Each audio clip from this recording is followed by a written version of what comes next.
Hello,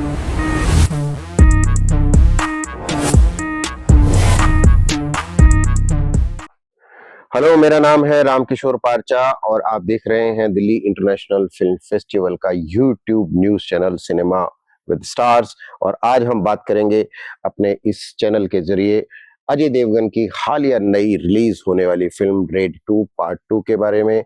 कैसा रहेगा उसका बिज़नेस, क्या रही कलाकारों की एक्टिंग और राजकुमार गुप्ता जो उसके निर्देशक हैं, अपनी इस नई पारी में उन्होंने हमें क्या नया दिया है।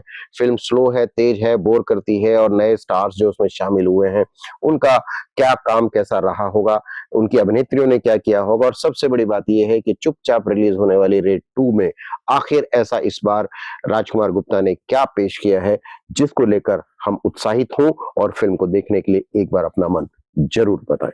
आइए सबसे पहले हम बात करते हैं रेड 2 की कहानी पर। और जहाँ तक मुझे कहानी दिखाई देती है और सुनाई देती है या जहाँ तक मैं समझ पाया हूँ, फ़िल्म की कहानी जो है 1975 में जब इमरजेंसी देश में लागू हुई और पूर्व प्रधानमंत्री श्रीमती इंदिरा गांधी ने राजघरानों के खजानों पर छापे मारने की कोशिश की, तो मुझे ये ज़िक्र वहाँ से लिया गया नज़र आता है कि फ़िल्म की कहानी की शुरुआत भी वहीं से होती है कि गोविंद नामदेव एक ऐसे राजा हैं जिनके महल में खजाने हैं और उन खजानों को गवर्नमेंट जो है वो अपने पास लेके आना चाहती है, छापा मारना चाहती है।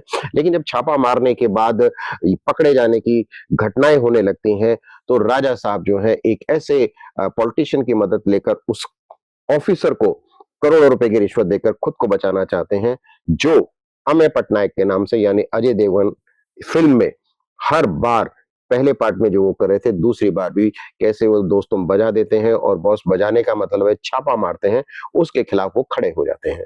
फ़िल्म की कहानी में रितेश देशमुख जो है वो एक ऐसे पॉलिटिशियन नेता बने हैं, जो नेगेटिव हैं और पिछली फ़िल्मों में उन्होंने जो अपनी पॉज़िटिव छवि क्रिएट करने की कोशिश की थी, वो उससे बिल्कुल अलग है। फ़िल्म इसी तरह के उठा-पटक और उलझन और तालमेल के साथ आगे बढ़ने की कोशिश करती है। लेकिन फ़िल्म की कहानी को अगर हम देखें, तो कहानी में जो नए पुट डालने की कोशिश राजकुमार गुप्ता ने की है, वो इंटरेस्टिंग है। फ़िल्म पिछली वाली जो थी वो बहुत स्लो थी, ये काफ़ी तेज़ है और पिछली वाली फ़िल्म जो थी वो एक इंडोर ड्रामा थी। ये जो है इंडोर और आउटडोर दोनों तरफ फ़िल्म चलती रहती है। नए चेहरे जो देखने में आते हैं फ़िल्म में, यशपाल शर्मा है या अमित सियाल है या वाणी कपूर है, उन्होंने भी फ़िल्म में अपनी-अपनी जगह रहकर जो है फ़िल्म को आगे बढ़ाने के लिए जो मेहनत की है, वो साफ दिखाई देती है। मुझे ऐसा प्रतीत होता है कि जो फ़िल्म है, उसकी कहानी, कंटेंट और उसका जो व्याकरण, ग्रामर है, वो बहुत इंटरेस्टिंग है। फ़िल्म की कहानी आपको उलझी हुई नहीं दिखाई देगी और फ्रेम दर फ्रेम वो ऐसा लगेगा जैसे एक नया इंटरेस्ट जो है, वो पैदा कर रही है। तो ये तो हुई कहानी की बात। और अब हम बात करते हैं बॉस फ़िल्म में जिन लोगों ने काम किया है, माने अजय देवगन। मेन जो की उसकी रीढ़ की हड्डी है फ़िल्म की, वो अजय देवगन है। अब आप देखिए अजय देवगन जो है एज़ एन एक्टर नशीली आँखों वाले एक्टर हैं और हर फ़िल्म में तानाजी देखें, सिंघम देखें या उनकी कोई और फ़िल्म देखें, उनकी आँखें जो हैं भरी हुई रहती हैं। जैसे अभी-अभी 6 बॉटल पर चढ़ा के आए हैं और उन 6 बॉटल के बाद जब उनकी डायलॉग डिलीवरी जब सामने आती है, तो डायलॉग डिलीवरी में भी वो अपने शब्दों को बड़ा दबा-दबा के बोलते हैं, बहुत घुस के सुनने की कोशिश करनी पड़ती है कि वो क्या बोल रहे हैं। फ़िल्म के जो दूसरे सबसे बड़े एक्टर हैं, वो हैं रितेश। रितेश देशमुख जो है अगर हम टोटलिटी में देखें तो अजय की जो फ़िल्म है सिंघम रिटर्न कोई ख़ास कमाल नहीं कर पाई थी। रितेश देशमुख की जो पिछली फ़िल्में हैं वो कोई ख़ास कमाल नहीं कर रही हैं, लेकिन इसमें उन्होंने अपना चोला बदलने की कोशिश की है। गोविंद नामदेव अच्छे लगते हैं, यशपाल शर्मा एक ऐसे एक्टर हैं जो अपने आप को कहीं भी प्रूव करते हैं, लेकिन बतौर खलनायकी अगर हम देखें तो अमित सियाल जो हैं उन्होंने अपने आप को प्रूव करने की कोशिश की है। वाणी कपूर जो हैं वो अजय की पत्नी के रूप में है, लेकिन उन्हें बहुत स्पेस फ़िल्म में नहीं दिया गया है और जहाँ फ़िल्म में स्पेस नहीं होता है, फ्रेम छोटे होते हैं या कुछ डायलॉग कम हिस्से में आते हैं, तो भी एक अच्छे एक्टर या एक्ट्रेस की खूबी यही है कि वो उस छोटे से स्पेस में अपने आप को कैसे बड़ा दिखाएँ।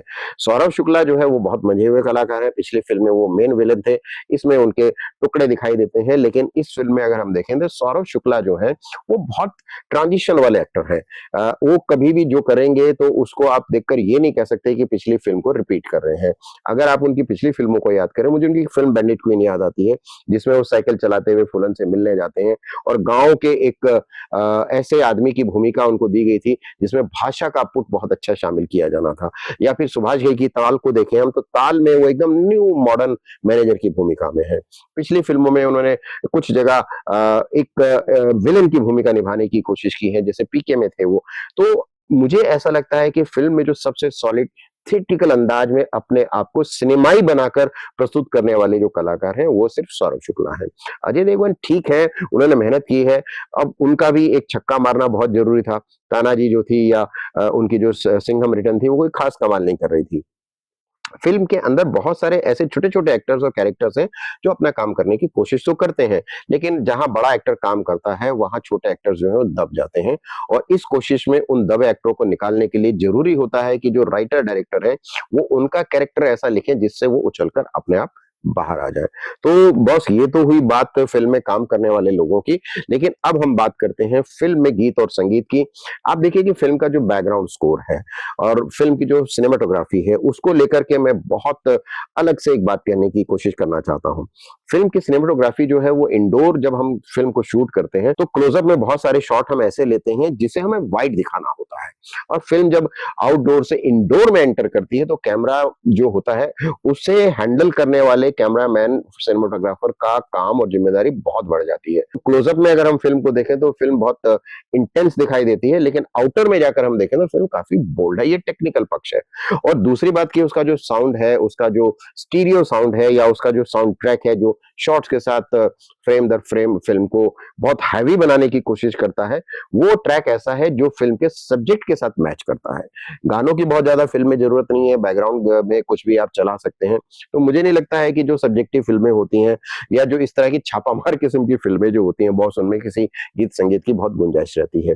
लेकिन फ़िल्म को आप एक तरह से देखें तो ट्रैकिंग रूट के हिसाब से उसको आप बहुत इत्मीनान के साथ देख सकते हैं, आपको बिल्कुल भी बोरियत होने वाली नहीं है। आपको ये नहीं लगेगा यार अब फ़िल्म में क्या होने वाला है, आप एक बार घुसेंगे फ़्रेम में तो फ़िल्म के अंदर ही जाकर बैठ जाएँगे और ये मान लेंगे कि रेड 2 जो है, वो पहली वाली रेड 1 से जो है, बहुत बढ़िया किस्म की फ़िल्म है। अब बॉस हम बात करते हैं राजकुमार गुप्ता के लिए। देखिए राजकुमार गुप्ता जो है जेसिका मर्डर पर जो उन्होंने फ़िल्म बनाई थी, उससे उसके हिसाब से अगर हम तुलना करके देखें फ़िल्म को, तो बड़ी इंटेंस फ़िल्म थी। वो बहुत एक ठहरी हुई फ़िल्म थी, लेकिन रेड 2 जो है वो ठहरी हुई फ़िल्म होने के बावजूद बहुत तेज़ गति से भागने वाली फ़िल्म है। राजकुमार गुप्ता की खासियत क्या है? ये अपना फ्रेम ऐसा तैयार करते हैं जिसके अंदर कैमरा लग गया है और एक्टर घुस गया है, तो फिर वो उनका हो गया और एक्टर जो होता है बॉस वो हमेशा डायरेक्टर का होता है। डायरेक्टर ही तय करता है कि एक्टर किस भाषा में बात करेगा, किस चाल को चल के वो सामने आएगा, बॉडी लैंग्वेज क्या रहेगी, उसकी आँख का ड्रॉप डाउन किस तरफ जाएगा या जो बाकी के कैरेक्टर जब फ्रेम में एंट्री करेंगे तो उस वक़्त उनकी पोज़ीशंस क्या होंगी। कोई भी एक्टर अपने आप में कभी एक्टर नहीं होता है, वो डायरेक्टर ही तय करता है कि ये ऐसा एक्टर है। लेकिन अजय को उन्होंने जिस तरह से इस्तेमाल किया है, इस फ़िल्म में अमेय पटनायक जो है वो थोड़े-से अलग दिखाई देते हैं। अदरवाइज़ अगर आप बाकी के निर्देशकों के साथ उनको देखें अजय को, तो वो अजय देवगन ही लगते हैं। यहाँ वो अमेय पटनायक लगे हैं। ख़ास तौर से आप एक चीज़ देखिए कि फ़िल्म में एक डायलॉग है जब दरवाज़ा खुलता है और वो कहते हैं कि बाहर कितने लोग हैं, तो महाभारत का ज़िक्र वो करते हैं कि मैं तो पूरी महाभारत हूँ। तो ये जो सोच है, ये अजय देवगन की सोच नहीं है डायलॉग डिलीवरी में या डायलॉग लिखने में, ये राजकुमार गुप्ता की सोच है। तो राजकुमार गुप्ता ने राजकुमार गुप्ता ने अपनी फ़िल्म को एक इस तरह की फ़िल्म के साथ सामने रखा है जो आपको जितनी भी अवधि की फ़िल्म बनी हो उसमें पहले फ्रेम से लेकर आखिरी फ्रेम तक आपको मोबाइल खोलने का मौका नहीं देती है। अदरवाइज़ अब आप जब फ़िल्म देखने जाते हैं, चाहे कैसी भी फ़िल्म हो, तो आप बीच में अपना मोबाइल खोल के मैसेज करते हैं, मैसेज रिसीविंग देखने लगते हैं। इस फ़िल्म में आप अपना मोबाइल टच नहीं करेंगे। ये इस फ़िल्म की सबसे ख़ास बात है। इसलिए एक बार मैं ज़रूर कहूँगा कि आप इस फ़िल्म को देखें और मैं इस फ़िल्म के लिए बहुत नहीं लेकिन 5 में से साढ़े 3 की रेटिंग करूँगा। एक बार आप जाकर ज़रूर फ़िल्म को देख लें। अजय देवगन के लिए ना देखें, राजकुमार गुप्ता के लिए देखें और अगर इन दोनों के लिए भी आपको फ़िल्म नहीं देखनी है, तो उसके सब्जेक्ट के लिए एक बार आप फ़िल्म को ज़रूर देखें। मैं रामकिशोर पारचा हूँ और आप देख रहे हैं दिल्ली इंटरनेशनल फ़िल्म फेस्टिवल का YouTube news channel cinema with star. अगली बार हम फिर मिलेंगे किसी और समीक्षा के साथ या किसी सितारे के भाग्य पर बात करते हुए और हमारे साथ पंडित जी भरत शर्मा होंगे या फिर कोई टैरो कार्ड रीडर हो सकते हैं। लेकिन आप सिनेमा देखते वक़्त इस बात का ध्यान रखें कि इस चैनल को आपको सब्सक्राइब करना है, कमेंट्स करने हैं, लाइक करना है और शेयर करना है। नमस्कार।